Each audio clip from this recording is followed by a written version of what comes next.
আমি সাধারণত সাধারণ মানুষের দুঃখ দুর্দশা তুলে ধরি, গরিব মানুষদের পক্ষে কাজ করি। আপনারা দেখতে পাচ্ছেন এই যে দুজন বয়স্ক মহিলা বসে আছেন। খালা আসসালামু আলাইকুম, ভালো আছেন খালা?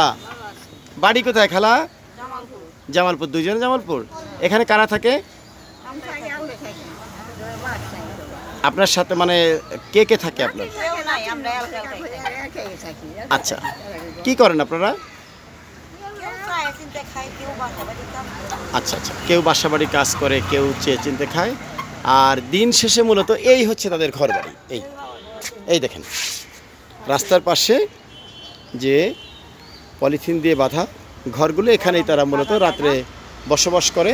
ও দেখতে পাচ্ছেন সামান্য কিছু মরিচ, কিছু বেগুন, এই হচ্ছে খাবার। কোনো মাছ টাছের কোনো ব্যবস্থা নাই।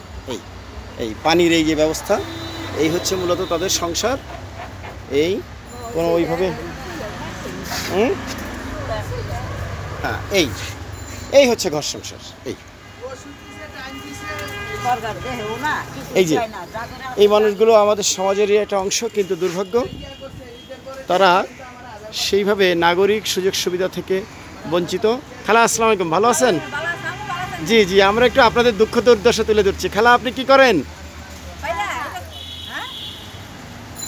আপনি কি করেন? আচ্ছা, কাজ করেন। আপনার তো একটা আইডি কার্ড ছিল না গলায়? একটা আইডি কার্ড দেখাচ্ছে, আইডি কার্ড গলায়। ও আচ্ছা আচ্ছা, অসুস্থ কার্ড। আচ্ছা খালা, আপনাদের এখান তো মূলত পানিরও ব্যবস্থা নাই। আচ্ছা, রাস্তার পাশে পাম্প নাকি কলোনির পানি আনে? আর আপনাদের সবচেয়ে বড় সমস্যা হচ্ছে মানে কি বলে, মানে স্বাস্থ্য স্যানিটাইজেশন, মানে বাংলা যেটা পায়খানা প্রস্রাবের যে সমস্যা রাস্তার পাশে, তো সেটা তো রাতের বেলায়, কিন্তু দিনের বেলা হলে তখন আচ্ছা, বাসায় কাজ যারা না করে জি জি জি, তাহলে আমরা দেখলাম যে মূলত নাগরিক কিছু সুবিধার জন্য তারা এখানে আসে, দুই বেলা খাবার জন্য এখানে টাকা পাওয়া যায় বা একটু ভালোভাবে বাঁচা যায়। কিন্তু সবচেয়ে বড় সমস্যা অ্যাকোমোডেশন। ঢাকা শহরের একটা বাসা ভাড়া নিতে গেলে নিচেই একটা খুপড়ি ঘরেও 5,000 টাকা মাসে লাগে। এই জন্য 5,000 টাকায় হয় না, 5,000 টাকায় পাওয়া যায়। আচ্ছা, আর এই ঘরগুলো কিন্তু স্থায়ী না। এই ঘরগুলো কয়েকদিন পর পর ভেঙে দেওয়া হয়। শহরের মানুষের সৌন্দর্যের জন্য, নগরের সৌন্দর্যের জন্য এই রাস্তার ফুটপাতের এই পলিথিনের ঘরগুলো ভেঙে দেওয়া হয়।